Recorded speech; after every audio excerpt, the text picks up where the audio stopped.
기억이 나실는지 모르겠습니다만은 지난주에 우리에게 주신 하나님의 말씀은 이스라엘 백성들에게 하나님이 시험을 하시는 목적이 여호와의 전쟁을 가리키는 것이고 또 하나님을 존귀히 여기는가 하는 그것을 시험하기 위함이라고 말씀을 드렸습니다.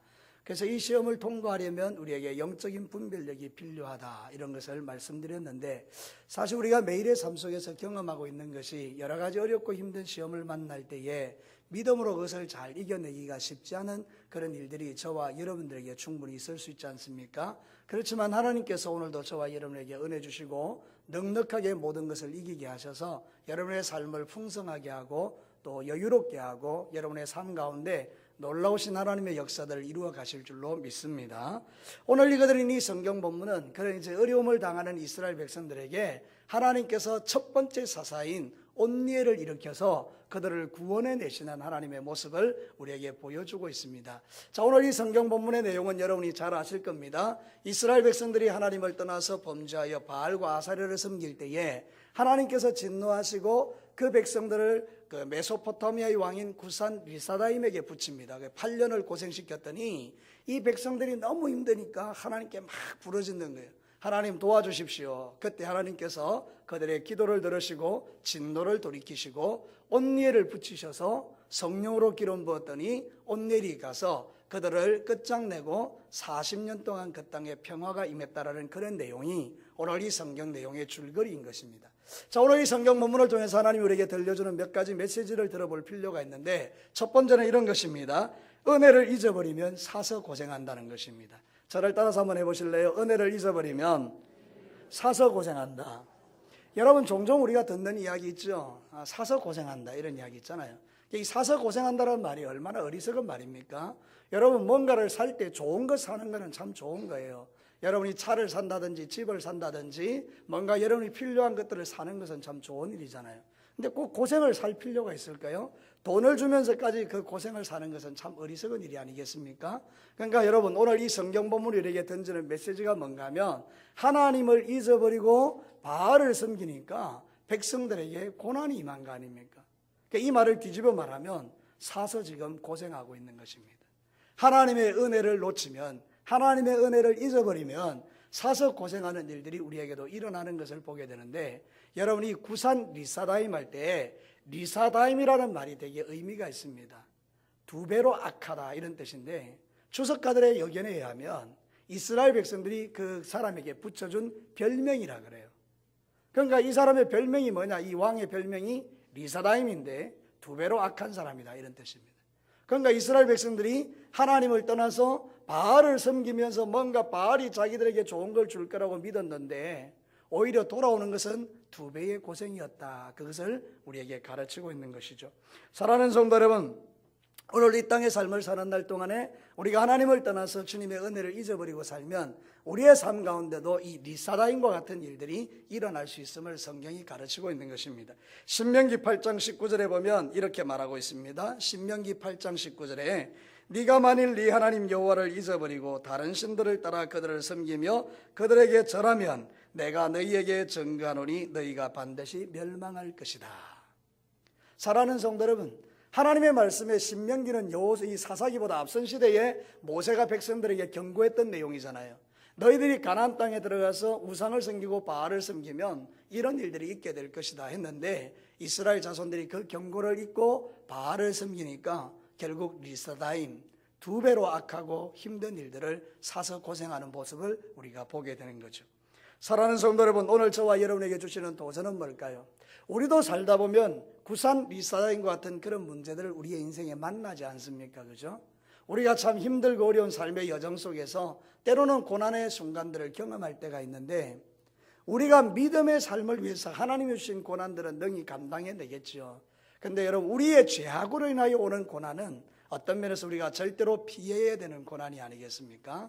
여러분의 삶 가운데 하나님이 여러분의 믿음을 키우시고 하나님을 만나게 하는 고난들을 우리가 능히 감당하되, 그 외에 여러분이 짓는 죄로 인하여 오는 고난은 여러분의 생애에서 끊어지게 되기를 축복합니다. 하나님을 떠나서 은혜를 잊어버리니까 이런 일들이 우리에게 찾아온다는 것을 성경은 우리에게 가르치고 있는 것입니다. 하나님을 놓치고 살면 우리는 사서 고생하는 일들이 내 생에도 있을 수 있다. 이거를 여러분이 잊지 말라고 오늘 성경은 가르치는 것입니다. 오늘 여러분의 영적 위치는 어디입니까? 여러분이 지금 하나님과의 관계가 어떻게 되어 있습니까?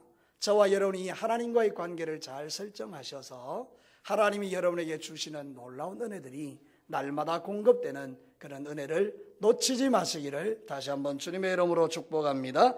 시편 107편 17절 18절 보십시오. 시편 107편 17절 18절에 보면 미련한 자들은 그들의 죄악의 길을 따르고 그들의 악을 범하기 때문에 고난을 받아 그들은 그들의 모든 음식물을 싫어하게 되어 사망문에 이르게 되었도다. 하나님 앞에 미련하게 죄짓고 살다가 결국은 이렇게 사망에 이르게 된다는 그런 말씀을 우리에게 경고하고 있는 것이죠. 다시 처음으로 돌아가서 오늘 이 성경 본문을 우리에게 던지는 첫 번째 메시지는 하나님의 은혜를 잊어버리면 우리가 사서 고생하는 그런 리사다임, 두 배로 악한 그런 사람을 만나서 힘들게 우리가 사는 일들이 있을 수 있다. 그것을 기억하고 여러분의 돌아온 삶 속에서 하나님을 떠나 있는 모든 것들을 다시 붙들어서 하나님께로 가서 주님과의 관계가 다 회복되시기를 주님의 이름으로 축복합니다. 두 번째입니다. 진정한 회개는 하나님의 진노를 멈춘다는 것입니다. 저를 따라서 할까요? 진정한 회개는 하나님의 진노를 멈춘다. 여러분 오늘 본문 구절을 한번 보시겠습니까?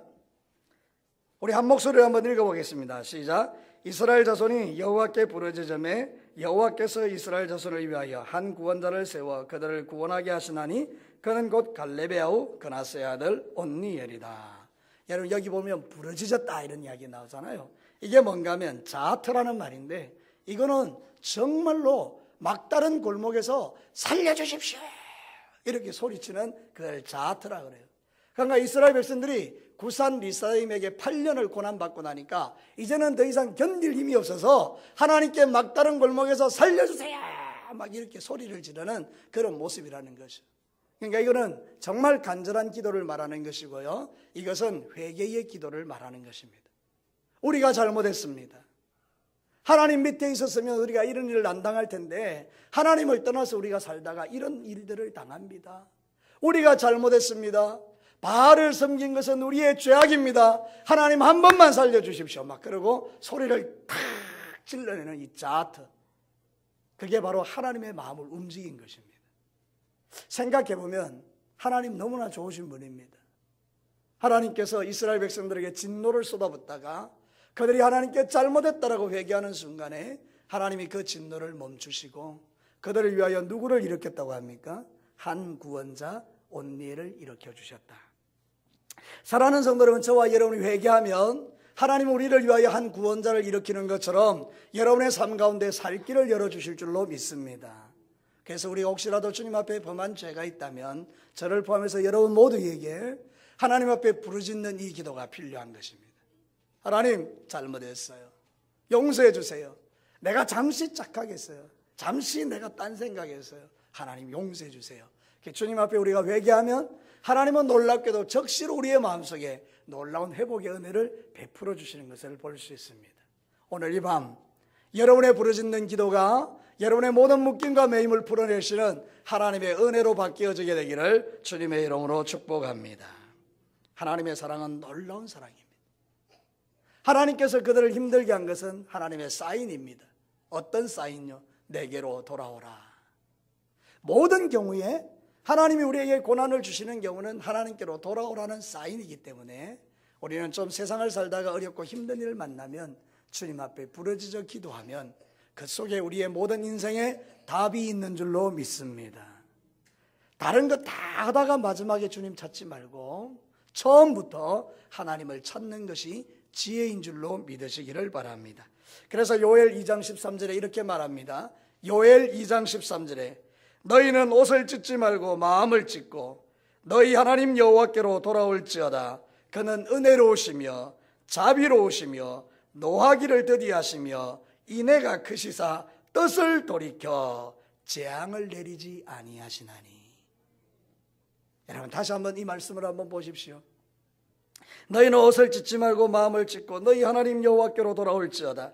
그는 은혜로우시며 자비로우시며 노하기를 더디하시며 인애가 크시사 뜻을 돌이켜 재앙을 내리지 아니하시나니. 얼마나 좋으신 하나님이십니까? 저와 여러분이 이 좋으신 하나님 앞에 어리석어서 끝까지 갈 이유가 하나도 없는 것입니다. 세상에서 가장 어리석은 사람은 끝까지 가는 사람입니다. 이런 사람들이 불신자인 것입니다.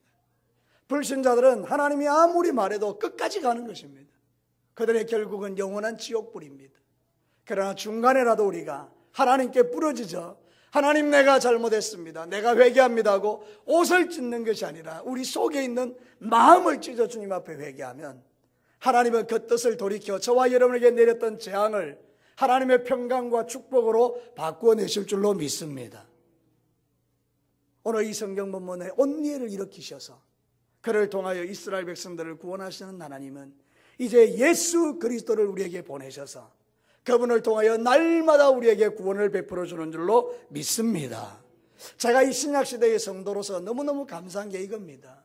우리는 늘 넘어지고 자빠집니다. 근데 그때그때마다 주님이 내 옆에 계시니까 회복이 되게 빠른 것입니다. 여러분이 진짜 하나님 앞에 마음을 찢어 기도하면 1초 만에 주의 은혜가 부어지는 것을 경험할 수가 있습니다. 오늘 이 시간도 하나님은 여러분에게 은혜를 베풀고 계시는 줄로 믿습니다. 하나님 앞에 길게 가져가지 마시고 순간순간 주님이 마음 주시거든 그때그때 하나님 앞에 회개하면서 여러분에게 쌓여있는 그 죄악들을 청산하고 거룩한 삶을 살아내시기를 주님의 이름으로 축복합니다. 이 죄악된 삶을 살아가는 우리, 이 관영한 세상 속에, 죄가 가득한 세상 속에 살아가는 저와 여러분들이 죄악의 홍수에 떠내려가지 않고 믿음을 지켜 사는 것은 복입니다. 사랑하는 성도 여러분, 하나님은 오늘도 저와 여러분에게 우리의 회개 기도를 들으시고 그 뜻을 돌이켜 재앙을 내리시지 않고 진노를 멈추시고 우리에게 하나님의 평강과 복을 부어주시니 얼마나 감사한지 모르겠습니다. 부모의 마음, 매를 드는 부모의 마음은 자식을 죽이기 위함이 아닙니다. 매를 드는 부모의 마음은 그 자식이 내가 매를 들 때 적시로 부러지자 잘못했습니다, 내가 죄를 지었습니다, 용서해달라고 아버지 어머니에게 회개하는 그거를 원하는 겁니다. 그러면 그 아버지 어머니는 매를 내리고 그 아이를 품에 안고 사랑한다고 등 두드려주고 다시 일어설 수 있도록 용기를 주지 않습니까? 우리도 그럴진데 전능하신 아버지 하나님께서 오늘 주님 앞에 겸손하게 서 있는 저와 여러분들에게 어떤 은혜를 베푸시기를 원하시겠어요? 여러분의 모든 삶에 하나님께서 은혜를 공급하셔서 여러분을 새롭게 해주실 줄로 분명히 믿습니다. 예수님의 십자가 앞에 가서 내 모든 무거운 짐을 다 내려놓고 주님, 나를 용서해 주십시오. 내가 또 범죄했습니다. 내가 또 육체의 소욕을 따라 살았습니다. 내가 또 혈기를 내었습니다. 내가 또 분노했습니다. 하나님 용서해 주십시오. 주님 앞에 가져가면 주님 우리의 죄와 허물을 덮으시고 그리스도의 사랑으로 우리를 안아주셔서 주님의 진노를 거치시고 우리에게 그 모든 것들을 바꾸어 저와 여러분에게 평강의 은혜를 베풀어 주실 줄로 믿습니다. 요한일서 1장 9절을 보십시오. 만일 우리가 우리 죄를 자백하면 그는 미쁘시고 오르사 우리 죄를 사하시며 우리를 모든 불의에서 깨끗하게 하실 것이요. 다시 한번요. 요한일서 1장 9절에 만일 우리가 우리 죄를 자백하면 그는 미쁘시고 의로우사 우리 죄를 사하시며 우리를 모든 불의에서 깨끗하게 하실 것이다. 이게 저와 여러분이 이 땅을 살아가는 이유입니다. 힘입니다. 능력입니다. 하나님이 우리가 죄 지을 때마다 우리를 죽이시려고 달려들면 우리가 어떻게 살겠습니까? 근데 그분이 어려우시고 미쁘셔서 우리를 이 죄에서 용서해 주시니 살 길이 열리는 것입니다. 오늘도 여러분의 삶 가운데 예수 그리스도의 십자가 연회를 붙들고 믿음으로 일어서시기를 주님의 이름으로 축복합니다. 믿음으로 일어서시기를 축복합니다. 마지막 세 번째입니다. 성령의 충만함이 평안의 비결입니다. 마지막으로 저를 한번 따라합시다. 성령의 충만이 평안의 비결이다. 오늘 이 성경 본문에 보면 정확하게 말하는 게 하나 있습니다. 온니엘을 주님이 일으키시는데 그에게 놀라운 하나님의 영이 임합니다. 여러분 10절 말씀 같이 한번 읽어보겠습니다. 10절 시작. 여호와의 영이 그에게 임하셨으므로 그가 이스라엘의 사사가 되어 나가서 싸울 때에 여호와께서 메소포타미아 왕 구산 리사다임을 그의 손에 넘겨주심에 온니엘의 손이 구산 리사다임을 이기니라. 할렐루야. 사랑하는 성도 여러분, 한 번도 이겨보지 못했습니다. 8년 동안 그 어떤 수단을 써도 이 왕이 통치하고 다스리는 게 바뀌어지지 않았습니다. 그런데 하나님께서 백성들의 부르짖는 기도를 들으시고 온니엘을 일으키는데, 온니엘 그가 무슨 능력이 있겠습니까? 사람인데. 근데 거기에 뭐가 더해졌습니까? 여호와의 영이 임하니까 이 전세가 뒤집어져 버린 것입니다. 구산 리사다임이 아무리 강한 왕이라 할지라도 성령에 충만한 온니엘을 이기지 못한 것입니다. 지난주에 말씀드린 여호와의 전쟁이 일어난 것입니다. 온니엘이 이긴 게 아닙니다. 온니엘과 함께 하신 여호와의 능력이 승리하게 한 것입니다. 우리가 이 땅의 삶을 살아가는데 믿음 생활에 승리하는 비결이 뭡니까? 여러분의 신앙의 연조가요? 아닙니다. 여러분이 가진 직분이요? 아닙니다. 우리 계급장 다 떼고 목사, 장로, 권사 다 내리고 우리 자신의 존재를 놓고 인간이라는 걸 놓고 보면 우리는 다 똑같은 죄인입니다. 우리가 뭔가를 이겨낼 실력이 우리한테 없다는 뜻입니다. 믿으시면 아멘. 교만할 이유가 없다는 뜻입니다. 저도 그렇고 여러분도 그렇고. 근데 성령이 임하면 달라집니다. 이런 죄인이요, 이런 어리석은 자요, 날마다 넘어지고 자빠지고 별 볼 일 없는 저와 여러분이 하나님의 영이 기름 부어주는 순간 딴 사람이 되는 것입니다. 구산 리사다임과 같이 우리에게 달라드는 악한 원수마귀를 우리는 박살내는 능력을 하나님께로부터 공급받게 된다는 뜻입니다. 그래서 여러분은 성령으로 충만해지셔야 합니다. 여호와의 영으로 기름 부어지게 되기를 주의 이름으로 축복합니다. 40년이 평안해집니다. 여러분, 오늘 성경 본문이 기가 막힌 이야기하고 있습니다. 11절에 그 땅이 평안한 지 40년에 그나서의 아들 온니엘이 죽었더라.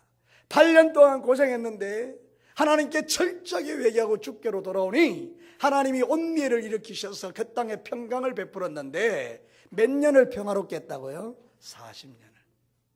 뒤집어 생각해 봅시다. 우리의 영원한 사사이신 예수님은 몇 년짜리입니까? 왜 대답이 없으십니까? 우리 예수님은 몇 년짜리입니까? 영원하십니다. 여러분의 승리는 몇 년짜리입니까? 영원입니다. 얼마나 놀랍습니까? 우리의 사사 예수 그리스도를 내 마음에 모시고 살면 우리는 중간중간에 풍랑이는 바다에 들어가서 흔들릴 때는 있지만, 그러나 여러분, 그 흔들림이 풍랑이 우리를 침몰시키지 못하는 것은 내 인생의 배에 누가 타고 계십니까? 예수님. 할렐루야. 온니엘이 나가도 여러분 40년을 평안한데 예수 그리스도가 우리의 삶에 계시면요, 우리의 죽는 날까지 하나님께서 이 험한 세상 가운데도 우리의 마음에 평강을 주시는 것을 우리는 믿는 것입니다. 그래서 성경은 우리에게 이렇게 권면합니다.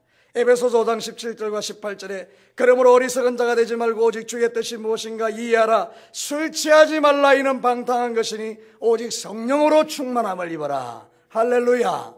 사람들은 어렵고 힘들고 풍랑을 만나면 술을 취해서 잊으려고 합니다. 잠시 그 술 취함에 모든 정신이 몽롱해지고 기분이 알딸딸해지고, 그래서 지금 내가 처해 있는 그 환경을 술로 이기려고 합니다. 그러나 그 다음 날도 똑같습니다. 술을 계속 마시니 알코올 중독자가 되어 인생 배인이 되는 것입니다. 그런데 여러분, 성령 충만은 그와 완전히 다릅니다. 우리가 이 땅에 사는 날 동안에 힘들고 어려운 일을 만날 때마다 주의 영으로 기름 부어주면 날마다 새로워집니다. 더 강해집니다. 더 승리하게 됩니다. 그래서 저와 여러분이 세상을 살아갈 때 꼭 필요한 게 뭐냐? 하나님의 성령으로 기름 부어지는 것입니다. 여호와의 영이 여러분과 저에게 임해야 하는 것입니다. 사랑하는 성도 여러분, 신앙생활 하실 때마다 성령으로 여러분이 충만해지시기를 주의 이름으로 축복합니다. 여러분, 절대로 성령 충만함을 놓치면 안 됩니다. 아무리 좋은 차, 그랜저 같은 차도요, 기름 떨어지면 아무것도 아닙니다. 꼼짝도 못합니다. 최고 좋은 외제차라 할지라도 BMW나 아우디나 크라이슬러는 아무 상관없습니다. 기름 떨어지면 아무것도 아닙니다. 아무리 작은 차, 스파크라 할지라도 거기에 기름이 만땅으로 채워져 있으면 쌩쌩 달리는 것입니다. 우리가 가지고 있는 우리의 지위나 우리가 가지고 있는 것들이 중요한 게 아닙니다. 하나님의 영이 여러분에게 임하면 여러분은 쌩쌩 달리는 하나님의 사람이 될 수 있을 줄로 믿습니다. 오늘 이 밤에 오신 여러분들, 기도를 포기하시겠습니까? 결코 그러시면 안 됩니다. 힘들고 어려울수록 엎드리셔야 합니다. 문제가 생길수록 하나님 앞에 가셔야 합니다. 모든 하나님의 은혜와 위로와 평강과 축복은 하나님 앞에서 부어지는 것이기 때문입니다. 그래서 오늘 성경 본문의 시작은 이렇게 합니다. 이스라엘 백성들이 여호와의 목전에서 악을 행했다. 우리가 살아가는 모든 생애의 우리의 삶은 하나님 앞에서 있는 것입니다. 어떤 사람은 하나님 앞에서 주님 앞에 부러지져 간구하여 성령의 충만함을 입고 날마다 주님이 공급하는 평안을 누리며 살기도 하고, 어떤 사람은 여호와의 목전에서 바알을 섬기며 살기도 하는 것입니다. 오늘 여러분의 선택은 무엇입니까? 저의 선택은 무엇입니까? 오늘 우리는 모든 삶의 순간에 하나님 선택하고 믿음으로 승리하는 저와 여러분 되시기를 주의 이름으로 축복합니다. 사도행전 1장 8절로 외우시는 분들 있죠? 사도행전 1장 8절, 오직 성령이 너희에게 임하시면 너희가 권능을 받고 예루살렘과 온 유대와 사마리아와 땅끝까지 이르러 내 증인이 되리라. 알기는 찰떡같이 하는 우리들입니다. 성령이 임하면 우리가 권능 받는다는 것 정도는 잘 알고 있습니다. 그러나 실제적인 삶의 영역에서 저와 여러분이 깜빡깜빡할 때가 있는 것입니다. 오늘 이제 여러분이 잠깐 깜빡하고 놓친 게 있었다면 다시 성령으로 기름 부음을 받으셔서 권능을 가지고 세상 가운데서 무슨 일을 만나든지 간에 승리해내시는 저와 여러분 되시기를 주의 이름으로 축복합니다. 말씀을 마치겠습니다. 은혜를 잊으면, 하나님의 은혜를 잊어버리면 사서 고생합니다. 그때 우리가 하나님께 간절히 부르짖어 회개하고 하나님 내가 잘못했습니다 그러면 하나님이 진노를 그치십니다. 그리고 우리가 여호와의 영으로 충만하게 기름 부어지면 모든 삶의 평강의 승리의 삶을 살아갈 수가 있습니다. 이스라엘은 온니엘 때문에 40년 평안했지만 저와 여러분 내 안에 계시는 예수님 때문에 영원히 평강을 누리며 사는 하나님의 자녀들로 살아갈 수 있습니다. 이 은혜가 여러분의 삶에 날마다 누려지게 되기를 주님의 이름으로 축원합니다. 우리 같이 한번 기도합시다.